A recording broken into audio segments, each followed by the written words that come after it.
Welcome to the class of statistics at TY BSc level.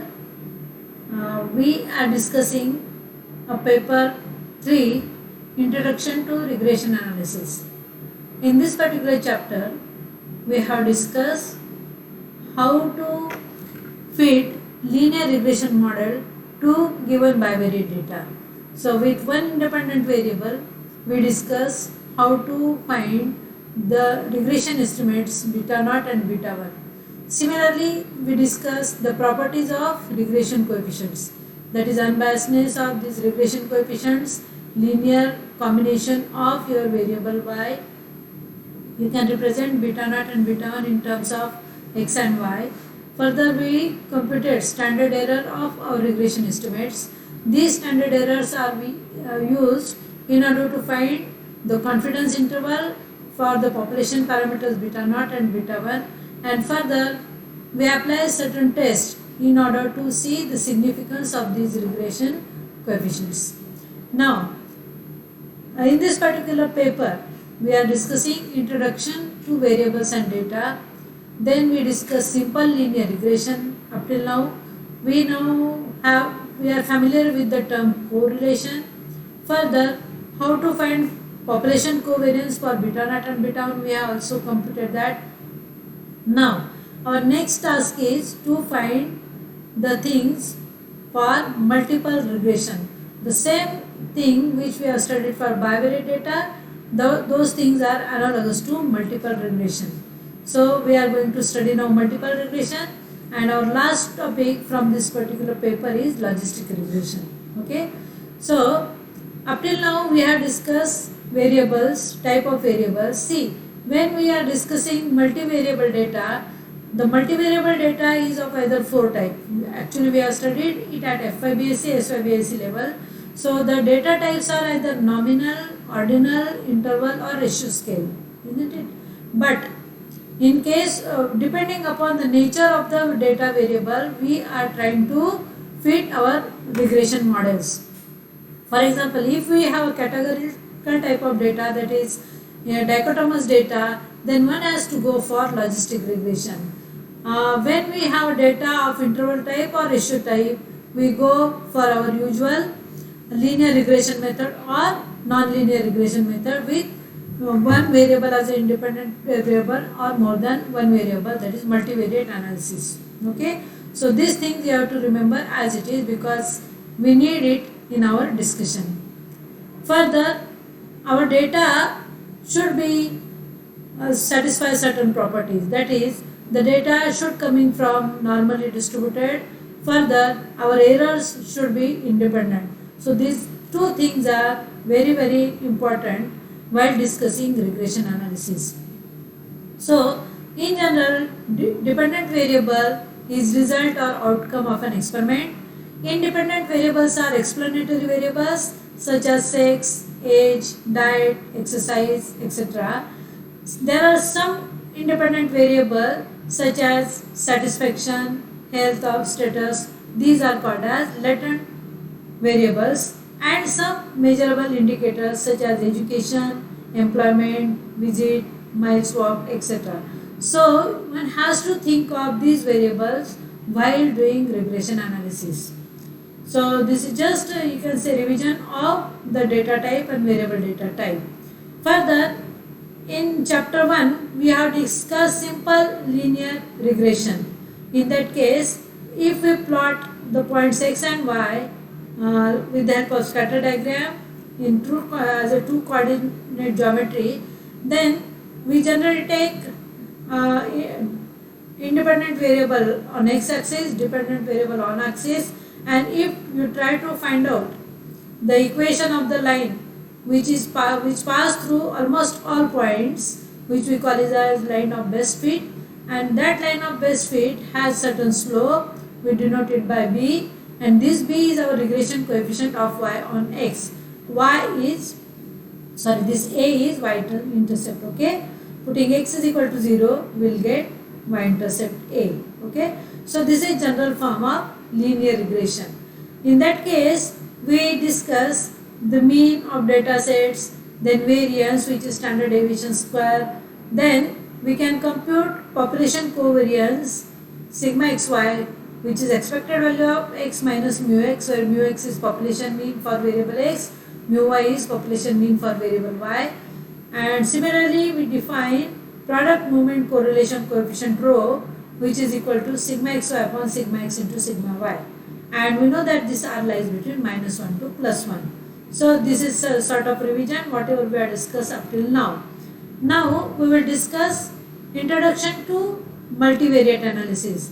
The name itself suggests that multi means more than two. So now we will discuss more than two variables. So one variable is a dependent variable which depends on more than two variables, two or more than two variables as a independent variables. So in that case, since we are considering only linear relationship, the formula will be multiple regression. It will be y is equal to alpha plus beta 1 x1 plus beta 2 x2 up to beta p xp. So here we have p independent regression regressors, x1, x2, x3, xp are called as regressors. Alpha, beta 1, beta 2, beta 3 up to beta p are called as regression coefficients. Now this particular thing I have explained for three variables only. Okay, can you see? Suppose this is ejection fraction for blood pressure. This is say one variable, that is body fat, and third variable is exercise. Definitely EF, ejection fraction from heart, depends on your body fat and exercise. Definitely your dependent variable is EF and independent variables are body fat and your exercise. So this particular thing I have explained for three variables only, and therefore one has to go for three coordinate geometry, and we will have to discuss now plane instead of line. Now we are going to discuss plane as a factor of discussion here. Therefore, I will just consider one example. Suppose we are trying to predict blood pressure, which is the dependent variable, from independent variables such as height, weight, age, hours of exercise per week. You will also want to include, suppose, sex of the person. So height, weight, age, hours of exercise, sex, these are your regressors. Okay, and which depends on the variable y. BP depends on all these regressors. So multiple regression formula is used in the analysis of relationship between the independent and multiple dependent variables, and the formula is of this above type. Okay, my formula will be y is equal to beta naught plus beta 1 x1 plus beta 2 x2 plus beta 3 x3 plus beta 4 x4.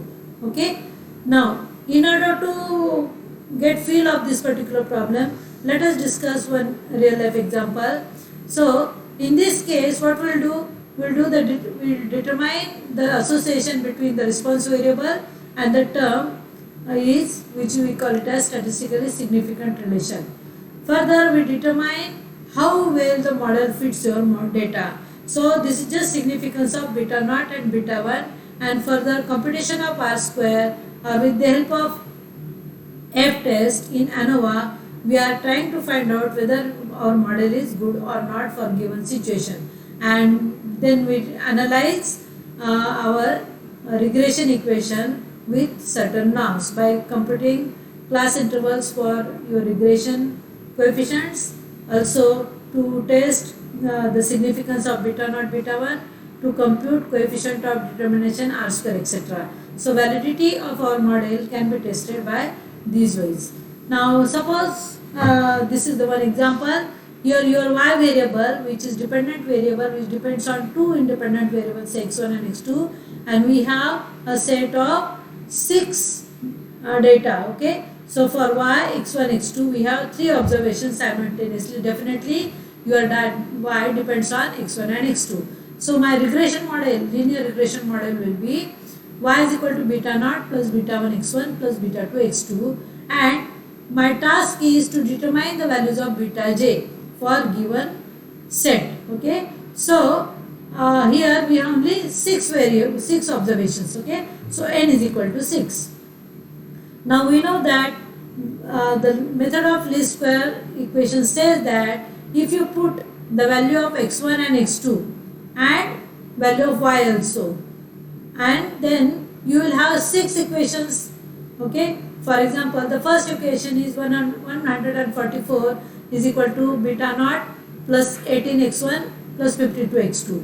The second equation is 142 is equal to beta naught plus 24x1 plus 40x2. Okay, so in this way, if I put the values of x1 and x2 in this expression and I try to find out the value of yi, okay, so we are estimating beta naught, beta 1 and beta 2 such that this error sum of squares will be minimum. So residual sum of square is error sum of square is denoted by R, suppose R SR, residual sum of squares. Let us have notation SR at certain point M. So we are trying to minimize this particular sum of squares of the residuals. I is equal to 1 to 6 yi minus beta naught minus beta 1 x1i minus beta 2 x2i for I values.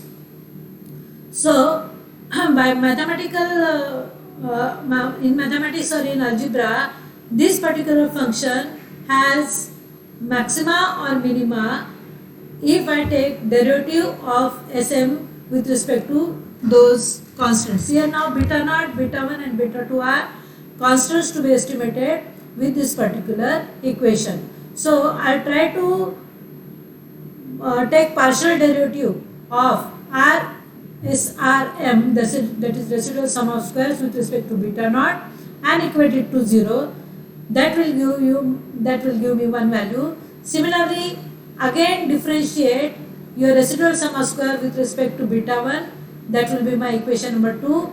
Again differentiate residual sum of square partially with respect to third constant, that is beta 2, and equate it to 0. So by equating it to 0 and by taking sum and sum of squares, sum of products, I will have this particular matrix, and this matrix shows set of normal equations, isn't it? See, if you take derivative of this particular bracket, so this 2 will come here.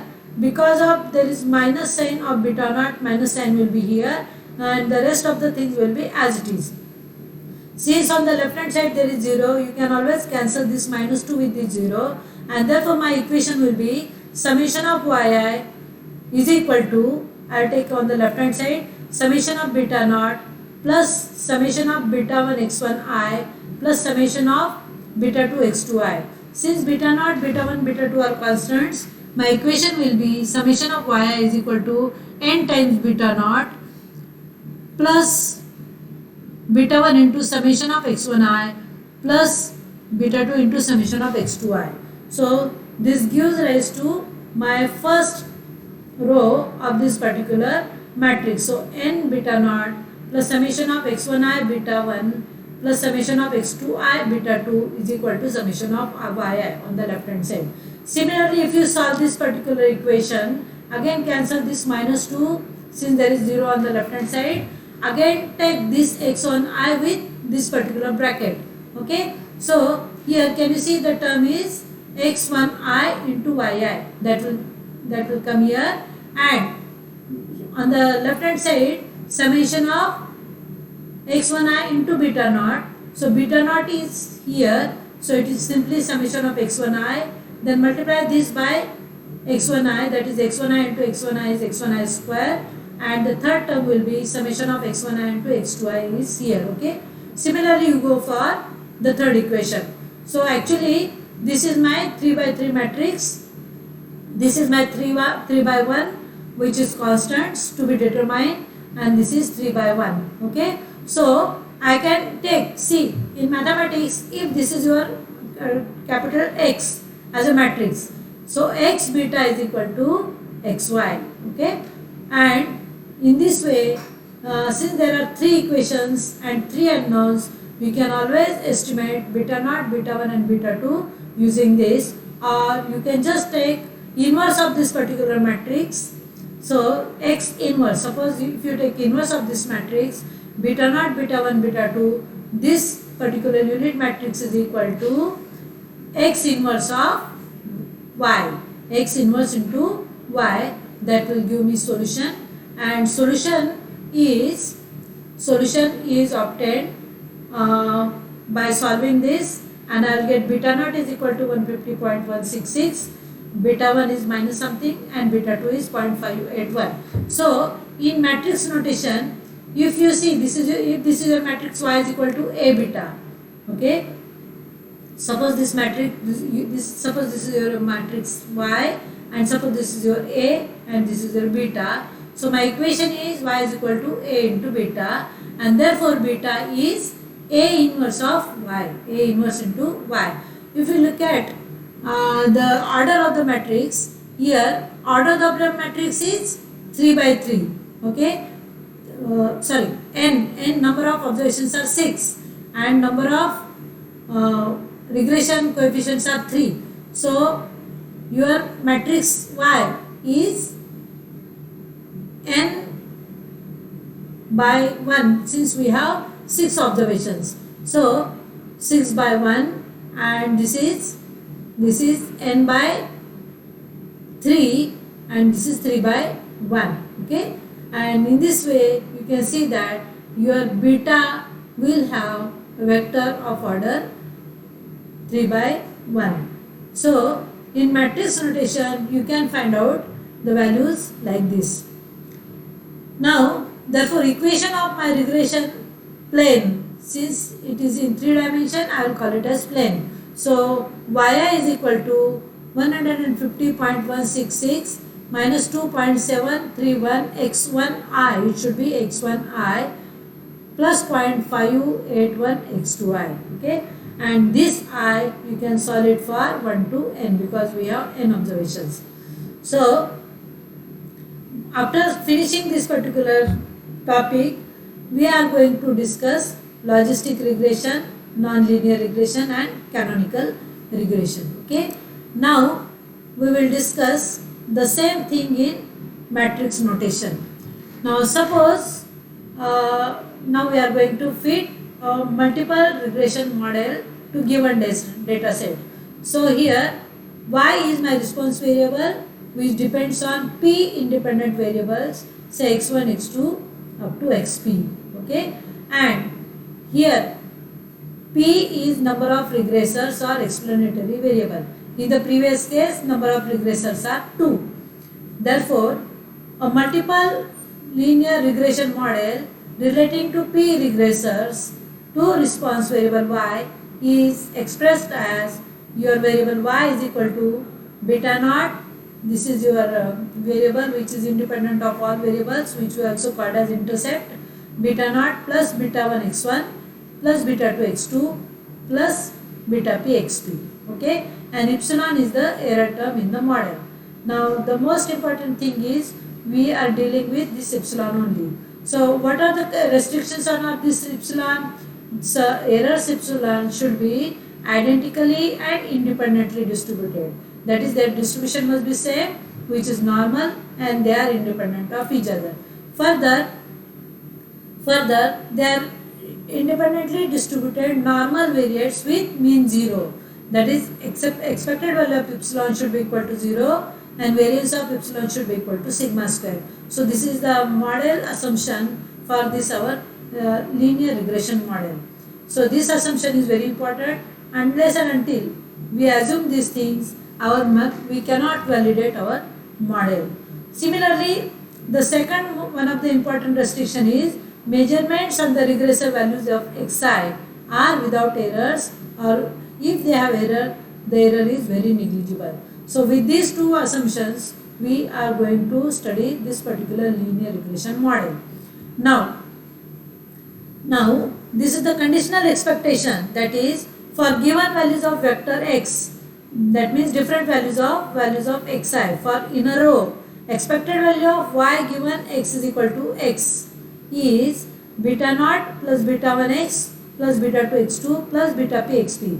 This small x1, x2, x3, xp, these are the values actually taken by your regressors, and here expected value of epsilon becomes 0. So this is expected value of y given at point x provided expected value of epsilon is 0, where beta I is expected change in the response variable y per unit change in the value of xi. So it is a rate of change of y variable with respect to rate of change of xi variable by keeping another regressor's constant. Okay, so beta I only represents the linear relationship between y and xi by keeping all other variable xj to be constant. Okay, and therefore beta 1, beta 2, beta p are called as partial regression coefficients. Okay,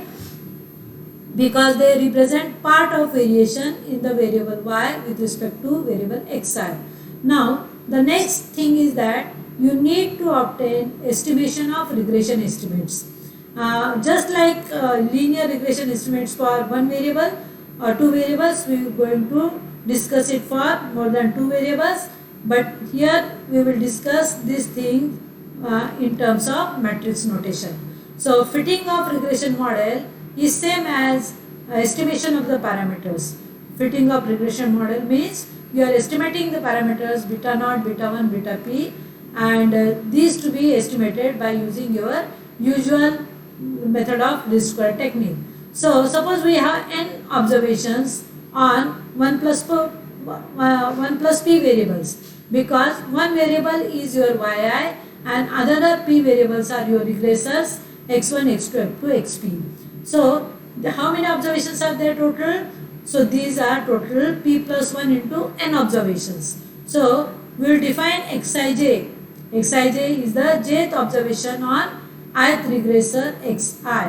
Okay, and if you try to write this data in a tabular form, here we have j observations, n observations, and suffix is j. So x1, x2 up to xn are your n observations of yi value, say y1, y2, yn, and these are p regressors having set of observation for each of y1, y2, yn. Okay, therefore my simple regression model for one variable yj is equal to beta naught plus beta 1 x1j plus beta 2 x2j up to beta p xpj plus epsilon j, and these things you can do for n variables because I have a set of n set observations. So yj is equal to beta naught plus summation bj xij I is equal to 1 to p plus epsilon j for j is equal to 1 to n in summation notation. Now the same thing I am going to repeat is that we are trying to estimate the regression coefficients beta naught, beta 1, beta p such that my error sum of squares will be minimum. What is my error epsilon j? Error epsilon j is yj minus beta naught minus summation I is equal to 1 to p beta I xij, which is my error in the estimation when I actually get the values of beta naught, beta 1 up to beta p. Then by putting the values of x1, x2, xp in the regression equation, whatever I will obtain is my estimated value of yj, and if I take the difference between actual value of yj and estimated value of yj, that is my error component, which we call it as epsilon j. So epsilon j is yj minus beta naught minus summation of beta xij is equal to 1 to p bracket square. So these are my error sum of squares. Now in order to minimize this error sum of squares, we take partial derivative of s of beta naught beta p with respect to beta naught beta 1 up to beta p and equate it to 0 to get the minimum of the function, and therefore this function is minimized with respect to beta naught beta 1 up to beta p, and the least square estimate should satisfy these two conditions. Actually this is one condition and these are p conditions, so there are total p plus 1 conditions. This first condition is that I am taking partial derivative of s with respect to beta naught at these particular points is equal to 0, and for rest of the things, for beta 1, beta 2 up to beta p, I have to consider second partial derivative dabba is by dabba beta I with this point is equal to 0 for all I equal to 1 to p only. So this is my equation 1 and these are my p equations. So total I have p plus 1 equations. The first equation as discussed earlier will be same as this minus 2 will be on the left hand side. See, this 2 will be here because of coefficient of beta naught, that is minus 1, that will be outside the bracket, that is minus 2, and the equation becomes minus 2 times summation j is equal to 1 to n yj minus beta naught minus 1 to p beta I xij is equal to 0. So since there is minus 2 on the left hand side, I can always cancel it, and similarly by differentiating this with respect to beta 1, beta 2 up to beta p, these are my p equations. Okay, so total this is 1 and this is p. How many equations are there? P plus 1. And how many unknowns are there? P plus 1. Beta naught, beta 1, beta 2 up to bp. So we have n equations, n unknowns. We can always solve these equations simultaneously to estimate the constants beta naught, beta 1 up to beta p. So my first equation is n times beta naught. See, if you solve it, see this summation of yi I will take on the left hand side. So I am adding beta naught for n times, therefore it is n times beta naught. Minus beta 1 you can take outside the summation sign, summation of x1j, beta 2 cap, summation of x2j. So this is my set of normal equations. So when I solve this set of normal equations for p plus 1 equations, I will get the estimated values of beta naught, beta 1 up to beta p. So this is the notation, matrix notation. So what is your y now? Your y is n by 1 vector. Okay, so there are n units in this particular vector, so we call it as n rows and 1 column, n by 1. In terms of transpose, I can write it as y1, y2, y1 dash transpose. So similarly, I will write beta as one vector of p plus 1 by 1 order, and in transpose form I can write like this. Epsilon is also a vector of n units which is of order n by 1. I will write it like this. And further, what we do, additional things we know, that its expected value of epsilon is 0. So 0 is also n by 1 matrix of 0, 0, 0. Variance of epsilon I is sigma square for all I, and covariance between xi xj is 0. So variance of this matrix epsilon is sigma square into I. I is unit matrix of order n by n, and covariance between epsilon I, epsilon j is 0 because your error components are independent of each other. Since they are independent, they are uncorrelated. Therefore, the terms in I become 0. Only diagonal terms will be sigma square, sigma square, sigma square, like that. So my matrix X, I will write it like this. This one is for coefficient of beta naught, and these are the coefficients of beta 1, beta 2 up to beta p. So I will write this matrix as y is equal to x beta plus epsilon. Okay, or epsilon is equal to y minus x beta. Okay, so this is about how to write model in our usual matrix method.